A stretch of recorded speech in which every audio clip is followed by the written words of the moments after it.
Aujourd'hui, nous allons méditer sur le texte qui se trouve en 2 Samuel, chapitre 7.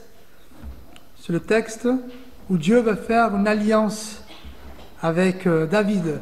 Donc, nous avons lu le psaume 89. C'est un psaume qui est la réponse de David vers Dieu, la réponse de cette alliance que Dieu a établie avec lui. Lisons le texte. 2 Samuel, chapitre 7, à partir du verset 1. Lorsque le roi habita dans sa maison et que l'Éternel lui eut donné du repos après l'avoir délivré de tous les ennemis qui l'entouraient, il dit à Nathan le prophète, « Vois donc, j'habite dans une maison de cèdre et l'arche de Dieu habite au milieu d'une tente. » Nathan répondit au roi, « Va, fais tout ce que tu as dans le cœur, car l'Éternel est avec toi. » La nuit suivante, la parole de l'Éternel fut adressée à Nathan. « Va dire à mon serviteur David, ainsi parle l'Éternel. Est-ce toi qui me bâtiras une maison pour que j'en fasse ma demeure? Mais je n'ai point habité dans une maison depuis le jour où j'ai fait monter les enfants d'Israël hors d'Égypte jusqu'à ce jour. J'ai voyagé sous une tente et dans un tabernacle, partout où j'ai marché avec tous les enfants d'Israël.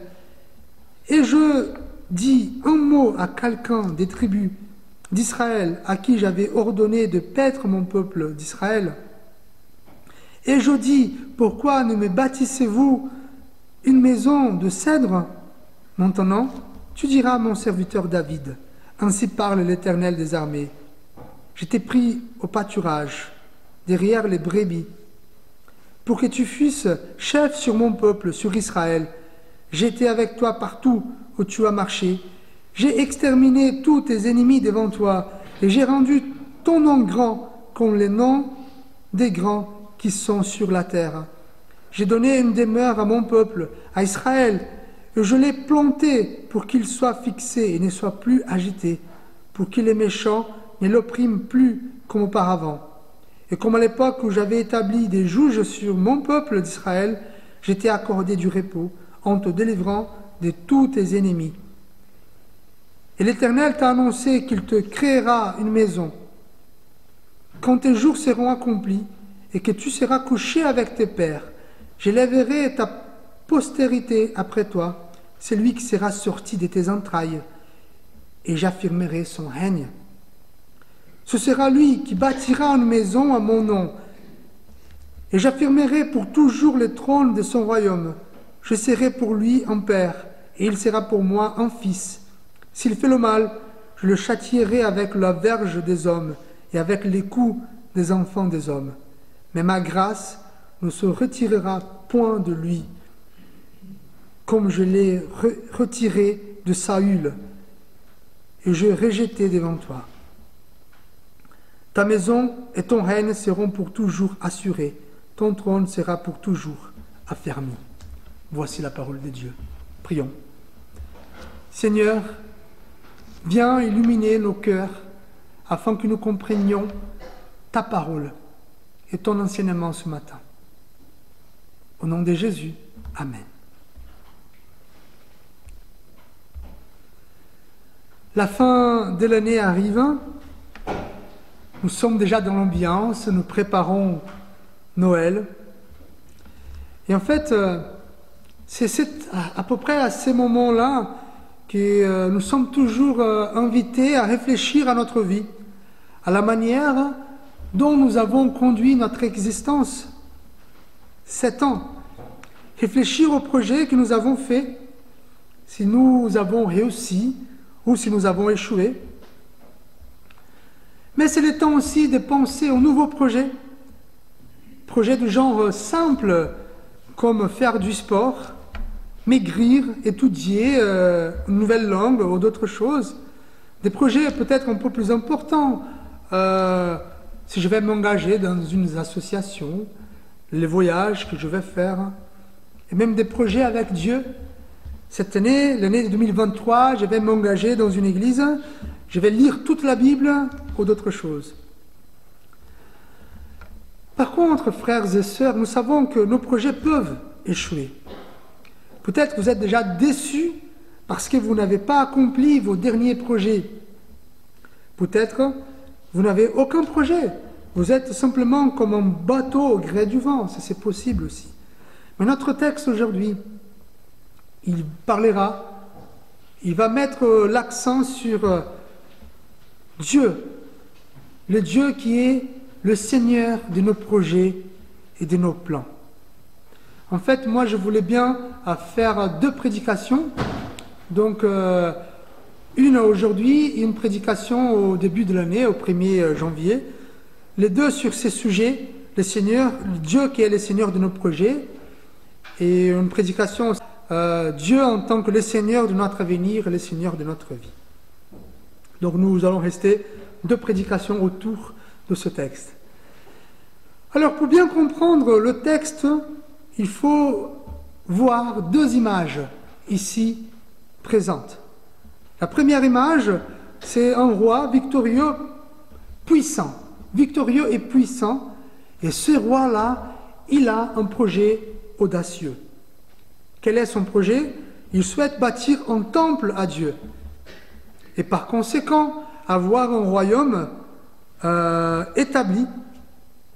Un royaume qui est un peuple fort, un peuple qui soit guidé par les dieux tout-puissants. La première image. La deuxième image que nous avons ici, c'est pas trop clair, mais c'est le contexte qui nous dit plutôt, c'est l'image d'un peuple perdu, un peuple sans direction, sans savoir ce qui pourrait se passer. Donc d'un côté un roi tranquille, puissant, qui est en train de bâtir un temple, et de l'autre côté un peuple qui est un peu perdu au milieu de tout cela. Le contexte du livre de Samuel, c'est très riche et selon moi amplement intéressant. Tout d'abord, l'histoire, comme dit le texte, commence avec le peuple qui vivait dans les temps des juges.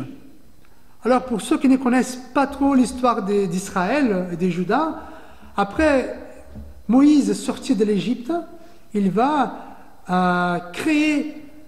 instaurer 12 tribus, les tribus d'Israël.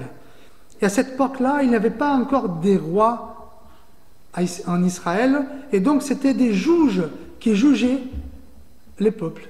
C'est les juges qui prenaient la force de Dieu pour combattre contre les ennemis d'Israël. Mais c'était une époque assez difficile. Les propres livres des juges, donc si vous voulez connaître un peu plus cette histoire, il y a un livre dans l'Ancien Testament qui s'appelle Livre des juges, il raconte un peu. Et à la fin de ce livre, le texte nous dit, en ces temps-là, il n'avait point de foi en Israël. Chacun faisait ce qui lui semblait bon. Donc c'est très clair qu'à la fin de cette époque, le peuple n'avait aucune direction claire à suivre, ni au niveau communautaire, ni au niveau spirituel. Et après l'époque des juges, qu'est-ce qu'il arrive? Il arrive au moment de la monarchie. Donc le livre de Samuel, nous avons 2 Samuel dans la Bible, les 2 livres qui ont le but de raconter l'instauration de la monarchie en Israël. Celle qui commence avec les rois Saül et bien évidemment les 3 grands rois, Saül, David et Salomon. Et qui va finir avec la chute de Juda. Et donc, les peuples quand même, ils étaient contents d'avoir un roi. Mais avoir un roi n'était pas si évident. Pourquoi? Parce qu'il avait le roi Saül, qu'il avait quand même toute une apparence de roi. Il était beau comme un roi, il était fort comme un roi, un guerrier. Il avait des longs cheveux comme un vrai roi. Mais, on connaît son histoire, il a échoué. Il a trahi Dieu, donc ce n'était pas le bon roi. Il y a David qui arrive à sa place, mais quand même pendant un temps de guerre. Pendant un temps de guerre. Et donc le peuple était au milieu de tout ça. Alors, qu'est-ce qui va se passer avec nous? Et donc Dieu, il vient pour donner un message au roi d'Israël, à cette époque, David, et un message au peuple.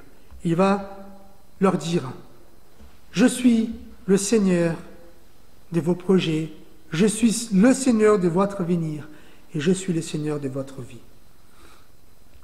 Alors, il a un plan de grâce. Dieu, il a un plan de grâce pour son peuple. Nous sommes dans le chapitre le plus important dans les livres de Samuel, car Dieu choisit David comme le médiateur de son alliance, ainsi comme Abraham.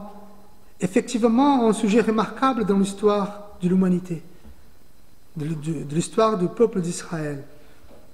Alors, notre histoire commence avec un roi qui a un plan formidable.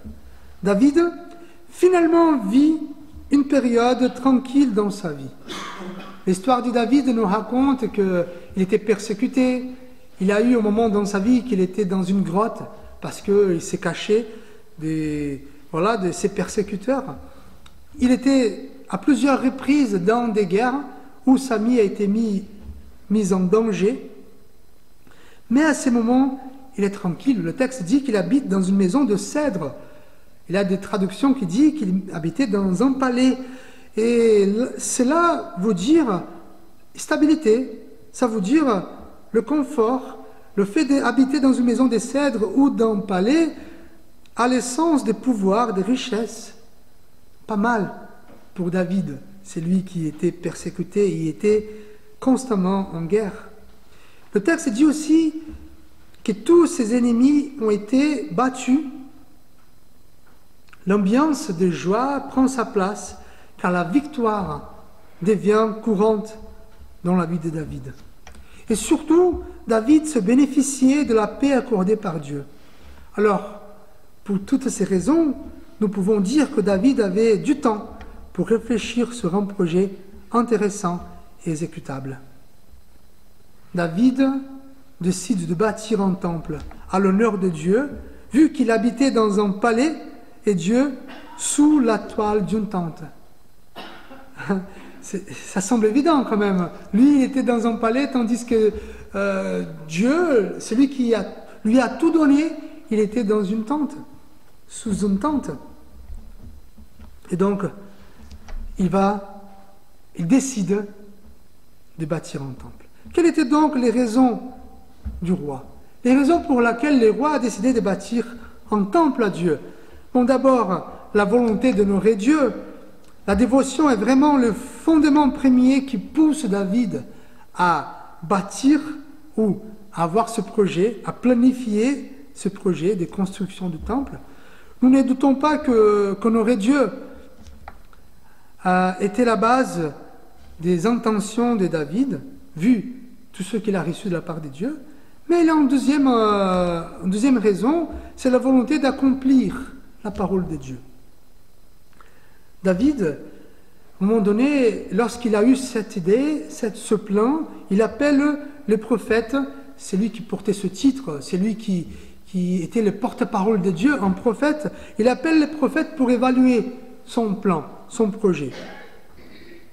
Et Nathan, il vient pour évaluer son projet, il va dire, ok, fais comme tu veux, fais ce que ton cœur il dit, fais ce qui est dans ton cœur. Pourquoi Nathan il a dit ça? Parce que Nathan savait, il y a en Deutéronome chapitre 12, donc dans la Torah, bien avant Samuel, qui dit, un texte qui dit « Il y aura un lieu que l'Éternel, votre Dieu, choisira pour y faire résider son nom. C'est là que vous présentez tout ce que je vous ordonne, vos holocaustes, vos sacrifices, vos dîmes, vos prémices et les offrandes choisies qui vous ferez à l'Éternel pour accomplir vos vœux. » Et donc, il y avait quand même une promesse qu'un roi allait bâtir un temple. Et donc, Nathan, il a dit, nickel, c'est parfait. Donc, David, son projet était bien apprécié par lui-même, tant mieux. Son projet était apprécié par le prophète, super. D'ailleurs, nous avons quand même la parole de Dieu. L'histoire ne finit pas ici. Il y a les moments que Dieu va intervenir. Dieu vient à Nathan, une nuit, un jour après, pendant la nuit, il vient à Nathan pour dire ce qu'il pense par rapport au projet de David. L'Éternel vient pour dire qu'il n'y a rien de grave en faire des projets audacieux, mais qu'ils peuvent être corrigés et retouchés. Dieu commence son discours en disant Nathan, va à mon serviteur David. C'est pas mal parce qu'il reconnaît la position des serviteurs de David. C'est intéressant parce que Dieu il appelle serviteurs deux grandes personnalités de la Bible, comme Moïse et Josué. Donc, quand il dit serviteur, c'est une bonne chose. Il reconnaissait que David était quelqu'un obéissant, pieux, voilà, humble, et pourtant, il pouvait être un serviteur de Dieu. Dieu il va dire aussi, David est un homme selon mon cœur. Alors, ça veut dire un homme qui suit la volonté de Dieu. Mais, même cet homme, en étant un serviteur et un homme selon le cœur de Dieu, Dieu refuse la proposition de David. Dieu a rejeté son plan. Quels sont les motifs, les raisons de Dieu? D'abord, Dieu dit qu'il est un Dieu présent, un Dieu qui chemine avec son peuple. Dieu voulait accompagner son peuple en ses pèlerinages. On sait tout ce que le peuple de Dieu a fait depuis l'Égypte. Même avant, il a toujours marché avec son peuple. Et pour lui, une habitation fixe n'était pas intéressante. Une habitation fixe n'était absolument pas appropriée à un Dieu qui marche avec son peuple. Une autre raison pour laquelle Dieu ne souhaite pas un temple, c'est parce qu'il n'a rien demandé. Être sous une tente n'était pas à cause des circonstances, mais cela était la volonté de Dieu. D'ailleurs, il ajoute, si je voulais un temple, j'aurais demandé. C'est comme si Dieu disait à David, attention, tu n'es pas l'unique serviteur que j'ai. Si je voulais un temple, j'aurais demandé à d'autres. Il y a encore un troisième argument, on ne les trouve pas ici dans notre texte, mais en Chronique chapitre 28, que Dieu va dire à David, « Mais Dieu m'a dit, tu ne bâtiras pas un temple à mon nom, car tu es un homme de guerre et tu as versé du sang. » Donc David était quelqu'un violent quand même, quelqu'un qui a participé à beaucoup de guerres, quelqu'un qui avait les mains couvertes par des sangs. Et donc Dieu dit non, je refuse ton projet. Bon voilà, Dieu ne méprise pas le plan de David. Il ne le reproche pas non plus. Dieu simplement veut retoucher, améliorer et perfectionner son projet. On va voir quand même la suite de notre texte. Dieu il va donner une autre idée, il va faire une alliance, ce qui est bien plus important. Mais restons ici sur les projets.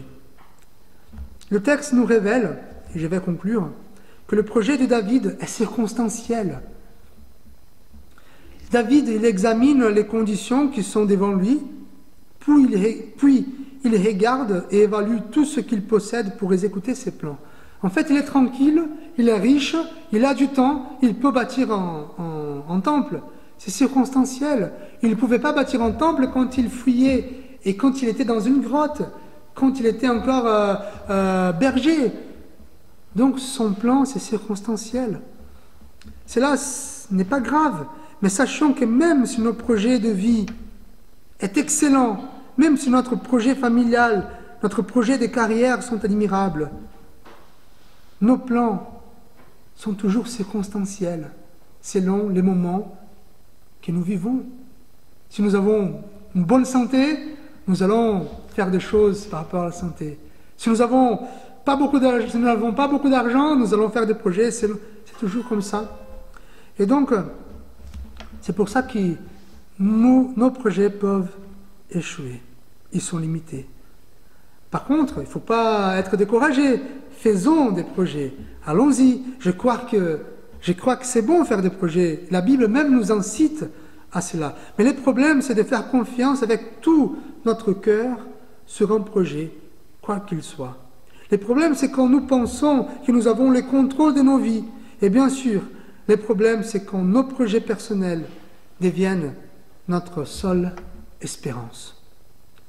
Quand je ferai ça, quand j'essaierai ça, quand j'aurai ça. Et non, nos projets ne doivent pas être notre espérance. Et nous avons des exemples. Par exemple, Samuel, quand il doit choisir un roi, après Saül quitter son poste, il va chez Jessé, le père de David, et Samuel, il cherche quelqu'un qui a l'apparence des rois. Son plan était de choisir quelqu'un qui, apparemment, est un roi. Et Dieu dit non, il faut prendre le plus petit parmi eux. Et même Joseph, après savoir que sa fiancée était enceinte, il a un projet pour partir, pour sauvegarder, pour protéger Marie. Mais Dieu vient pour retoucher les projets, soit de Samuel, soit de Joseph. Pour ces raisons, il ne suffit pas d'avoir notre regard sur nos projets. Nous avons besoin d'un regard de Dieu, de la parole de Dieu. Pour ces raisons, il ne suffit pas de mettre Dieu dans nos projets. Ah, dans ces temps-là, je vais mettre Dieu. Non, essayons-nous d'abord de nous mettre au projet de Dieu. Moi, j'aime bien les Proverbes 16, versets 1 à 3, qui nous dit « Les projets qui forment le cœur dépendent de l'homme, mais la réponse qui donne la bouche vient de l'Éternel. Toutes les voies de l'homme sont pures à ses yeux, mais c'est lui qui pèse les esprits, c'est l'Éternel. Recommande à l'Éternel tes œuvres et tes projets réussiront. » Quand Jésus vient sur cette terre, il vient certes pour nous sauver, pour nous remettre dans les bons chemins, mais aussi pour nous apprendre à faire des projets. Oui. Comment Jésus nous apprend? D'abord, il nous dit, pour faire des projets, pour tout faire en fait dans notre vie, il faut demeurer en Dieu. Ça veut dire quoi demeurer en Dieu? Entretenir notre foi. Prier, lire la Bible, penser à Dieu, entretenir notre foi. Comme il m'aime fait, comme il dit, comme le Père m'a aimé, je vous ai aussi aimé, demeurez dans mon amour. Si vous gardez mes commandements, vous demeurez dans mon amour. De même que j'ai gardé les commandements de mon Père et que je demeure dans son amour. Il nous dit aussi que nous devons chercher la volonté de Dieu. Lors de faire nos projets, cherchons la volonté de Dieu, comme dit Jean chapitre 4. Jésus leur dit, ma nourriture est de faire la volonté de celui qui m'a envoyé et d'accomplir son œuvre. Dans nos projets, nous devons aussi chercher la joie.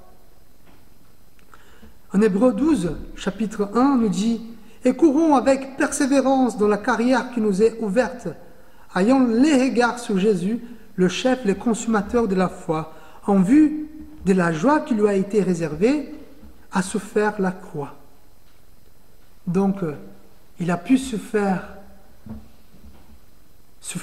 la croix parce qu'il avait une joie qui lui a été réservée. Et finalement, pour nos projets, n'oublions pas nos prochains. Nous ne sommes pas seuls dans ce monde. Donc, dans tous nos projets, il faut inclure l'amour à nos prochains.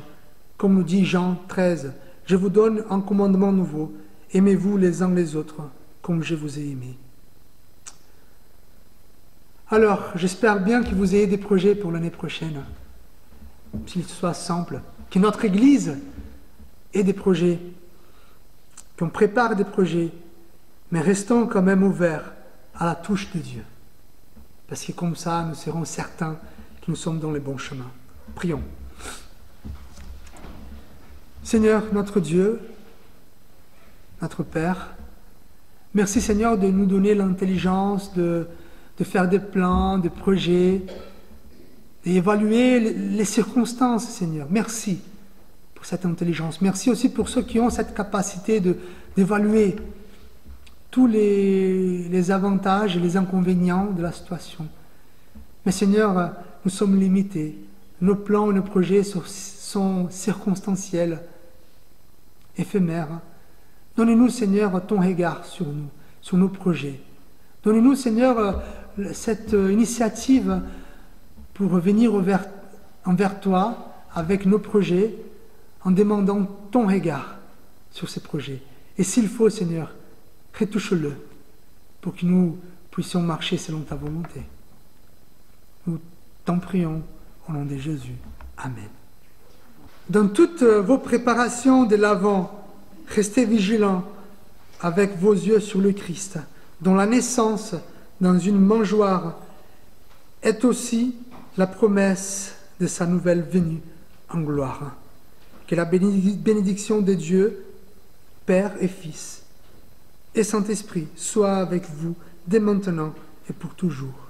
Amen.